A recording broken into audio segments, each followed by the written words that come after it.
দর্শক, জামাতের আনুষ্ঠানিক সংবাদ সম্মেলনের পরে এবার এনসিপি নিজেরাই সংবাদ সম্মেলন করে জামাতের জোটে যাওয়ার ঘোষণা একেবারে ফাইনাল করলো। তারা ঘোষণা দেওয়ার আগ পর্যন্ত একটা কনফিউশন তো ছিলই যে শেষ পর্যন্ত রাজনীতিতে নতুন কোনো নাটকীয়তা হয় কি না, কিন্তু সেটি হলো না। তারা সংবাদ সম্মেলন করে জামাতসহ যে ৮ দল, সেই ৮ দলীয় জোটে যাওয়ার ঘোষণা দিল। জোটে যখন তারা গেল তখন তাদের এই মুহূর্তেও পর্যন্ত থাকা যে ৩ দলীয় জোট, সেটার অবস্থা কি, কতটা আসন পেল, জামাতের ৮ দলীয় জোটে আর কে কি আসন পেল, সেগুলো আস্তে আস্তে গণমাধ্যমে আসতে শুরু করেছে। নাহিদ ইসলামের করা সংবাদ সম্মেলনটা কেমন ছিল সেগুলো যেমন বুঝবো, অন্যান্য বিষয়গুলো বোঝার চেষ্টা করবো এই ভিডিওতে। থাকবেন পলিটিক্স টিভির নিয়মিত আয়োজনে।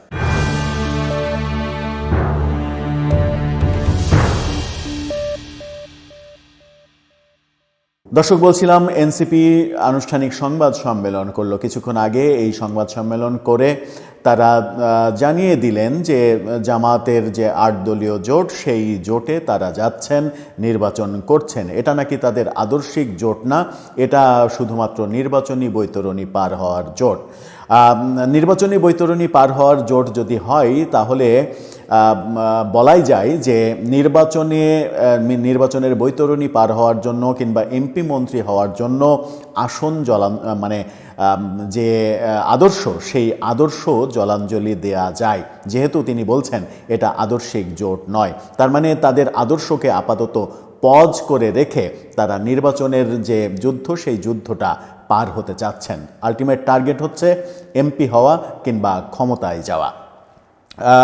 এই সংবাদ সম্মেলনে তিনি এটা খুবই সংক্ষিপ্ত সংবাদ সম্মেলন, প্রশ্নোত্তর পর্বে 5 মিনিটের বেশি তিনি উত্তর দেননি। তাকে খুবই বিমর্ষ মনে হচ্ছিল। একটা প্রশ্নেরও ঠিকঠাকভাবে তিনি ঠিক লাইনে অ্যাপ্রোপ্রিয়েট উত্তর দিতে পারেননি। অন্য দিকে চলে গিয়ে নিজের মতো করে একটা ওই গ্রামীণ প্রবাদের মতো ঘটিবুঝ দেওয়া, সেটা দেওয়ার চেষ্টা করেছেন। বর্তমানে তাদের যে 3 দলীয় জোট, এবি পার্টি এবং রাষ্ট্র সংস্কার আন্দোলন, সেই জোট ব্যাপারে বলেছেন যে আমরা নতুন জোটে গিয়েছি, বাকিরা কি করবে সেটা ব্যাপারে আমরা বলতে পারবো না, সেটা তাদের ব্যাপার। অথচ তারা ঘটা করে এই জোটটা করেছিলেন। এই জোটের বাকি 2 দলের কোনো রেসপন্সিবিলিটি তারা নিচ্ছেন না। এখন দেখার বিষয় যে এবি পার্টি, রাষ্ট্র সংস্কার আন্দোলন তারা কি করে। নাহিদ ইসলামরা জামাতের জোটে গেলেন, এটা নিয়ে প্রচণ্ড সমালোচনা হচ্ছে। সমালোচনা হওয়ার কারণও রয়েছে। তিনি বলেছেন যে ওসমান হাদি মৃত্যুর পরে নাকি নতুন রাজনৈতিক পরিস্থিতি তৈরি হয়েছে। এই নতুন রাজনৈতিক পরিস্থিতির প্রেক্ষাপটে তারা এমন একটা সিদ্ধান্ত নিতে চেয়েছেন যেখানে জুলাই আদর্শ বাস্তবায়ন করা যায় এবং যারা মারিং কাটিং করে রাজনীতি করে, অর্থাৎ পূর্বের যে রাজনীতির ধারা, সহিংসতার ধারা, স্বার্থের রাজনীতি, সেই রাজনীতির বিপরীতে অবস্থান নেওয়াটা তাদের জন্য অনেকটা ফরজ ছিল। সেই কারণেই তারা এই জোটের আশ্রয়ে গেছেন। তার মানে এটা বোঝাই যাচ্ছে যে শরীফ ওসমান হাদির মৃত্যুর পরে তিনি মনে করছেন যে বিএনপি জোট অনেক শক্তিশালী হয়ে গেছে। সেই ক্ষেত্রে তাদের একা ভোট করে খুব একটা সুবিধা হবে না, সেই কারণে জামাতের জোটে গেছেন। কিন্তু আমরা যখন দেখেছি যে শরীফ ওসমান হাদির মৃত্যুর পরে এনসিপি থেকে বিভিন্ন পজিটিভ অবস্থান নেওয়া হয়েছিল, বিশেষ করে প্রথম আলো, ডেইলি স্টারে হামলা, উদিচি ছায়ানটে হামলা, সেই হামলাগুলোকে তারা ডিজোন করছিলেন। এই হামলাগুলো যারা করেছে তাদেরকে স্বার্থান্বেষী বাহিনী বলার চেষ্টা করেছেন। এটাতে যারা উস্কানি দিচ্ছে, সহযোগিতা করছে, তাদের বিরুদ্ধে তাদের অবস্থান ছিল।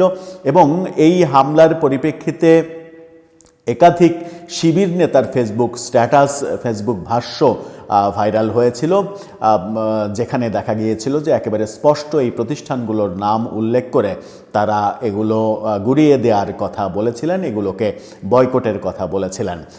সেই কথা যারা বলেছিল তাদের পক্ষেই যখন জোটে গেলেন তখন ব্যাপারগুলো আসলে এলোমেলো দেখায়, সামঞ্জস্যতা হারিয়ে ফেলে কথাগুলোর মধ্যে।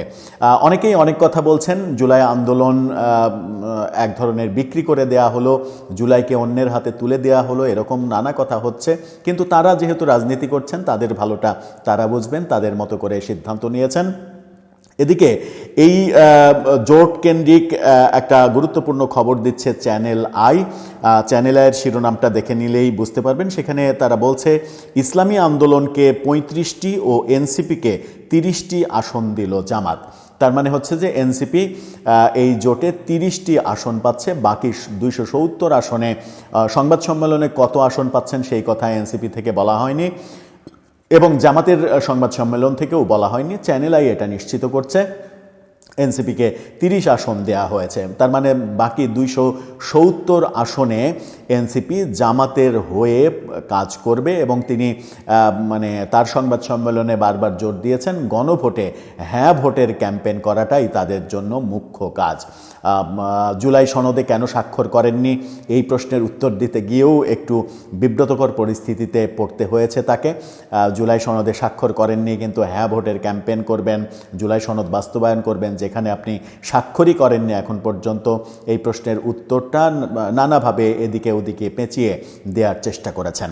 এখন দেখার বিষয় যে এই 30 আসনে এনসিপির কোন নেতারা অংশগ্রহণ করছে। এরই মাঝে আমরা দেখেছি যে তাসনিম জারা, তাসনুবা জাবিন, মনিরা, তাসনুবা এবং তাসনিম জারা দুজন তো দল থেকেই পদত্যাগ করেছেন। মনিরা তিনি নওগাঁ 5 আসন থেকে নির্বাচন করবেন না বলে ঘোষণা দিয়েছেন।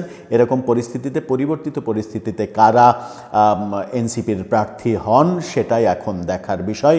সেই ক্ষেত্রে এনসিপির শীর্ষস্থানীয় কোনো নেতার আবার মানে নির্বাচন না করার ব্যাপার হয় কি না জোটে গেলে তো অনেক সমস্যার সমাধান করতে হয়, অনেক আসনে বিবেচনা করতে হয়। দেখা যাচ্ছে যে একটা আসনে 2 দলেরই সমান প্রভাবশালী প্রার্থী রয়েছে কিন্তু কেউ কাউকে ছাড়তে চাচ্ছে না, এরকম পরিস্থিতি হতেই পারে। কালকের মধ্যে হয়তো পরিষ্কার হওয়া যাবে এনসিপির কোন 30 জন নির্বাচন করছেন। এদিকে জামাতের সঙ্গে জোট ভেঙে যাচ্ছে এরকম কথা শোনা গেলেও চরমনাই পীরের দল ইসলামী আন্দোলন তারা জোটে থাকছে এবং মাত্র 35টি আসন পেয়েই তারা জোটে থাকছে এমন তথ্য চ্যানেল আই নিশ্চিত করছে। তারা চেয়েছিল 150 আসন, 150 আসন চেয়ে 35 আসন তারা পেয়েছে। 35 আসন পাওয়া এই দলটা কোন কোন আসনে নির্বাচন করে সেটাও এখন দেখার বিষয়। সব মিলিয়ে দেখব। চরমনাই পীরের ফয়জুল করিম তিনি বলেছেন যে আমরা জামাতের সঙ্গে জোট করেছি, এটা আপনাদের কে বলল? আমরা তো জামাতের সঙ্গে জোট করিনি। এই যে জোটের ধারণা, সবাই মিলে নির্বাচনের যে ধারণা, সেই ধারণাটা তৈরি করেছেই ইসলামী আন্দোলন। সুতরাং কেউ যদি জোট করে থাকে তাহলে ইসলামী আন্দোলনের সঙ্গে সবাই জোট করেছে, আমরা কারো সঙ্গে জোট করিনি। আমরা বরং সবাই মিলিতভাবে সিদ্ধান্ত নিচ্ছি, এভাবে বলার চেষ্টা করেছেন। তার মানে শেষ পর্যন্ত আমরা দেখছি 8 দল 10 দলে রূপান্তরিত হলো। মামুনুল হক কিংবা চরমনাই পীর তাদের 8 দল থেকে বেরিয়ে যাওয়ার কথা থাকলেও শেষ পর্যন্ত তারা এই জোটেই থাকছেন। এখন সবার দৃষ্টি এনসিপির দিকে। এনসিপির সংবাদ সম্মেলন যখন চলছিল, লাইভ টেলিকাস্টের মন্তব্যের ঘরগুলো দেখছিলাম, বেশিরভাগ মন্তব্যই এনসিপির জন্য চূড়ান্ত হতাশা বয়ে আনার মতো মন্তব্যই দেখা গেছে। দর্শক, আপনার কি মনে হয় শেষ পর্যন্ত এনসিপির এই জামাতের কাছে 30 আসনের জন্য যাওয়াটাকে আপনি জুলাই আন্দোলনের প্রেক্ষাপটে, জুলাইয়ের আদর্শকে ধরে রাখার প্রেক্ষাপটে কতটা পজিটিভ, কতটা নেগেটিভ, আপনি কি ভাবছেন? আপনার মতামত জানিয়ে লিখতে পারেন আমাদের কমেন্ট বক্সে।